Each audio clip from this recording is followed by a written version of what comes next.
আজ দেখাবো কিভাবে শীতকালীন ফুলের চারা, বিশেষত ছোট ছোট চারা যেগুলো সংরক্ষণ করা যায় বেশ কিছুদিন।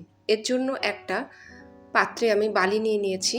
এবার জল দিয়ে ভালো করে বালিটাকে ভিজিয়ে নিতে হবে। দেখুন, আমি চারা কিনেছি বাজার থেকে, একদমই ছোট ছোট। বিভিন্ন চারা আছে, বিশেষত এখানে আছে পিটুনিয়া চারা, আর দু একটা গাঁদা ফুলের চারাও আছে।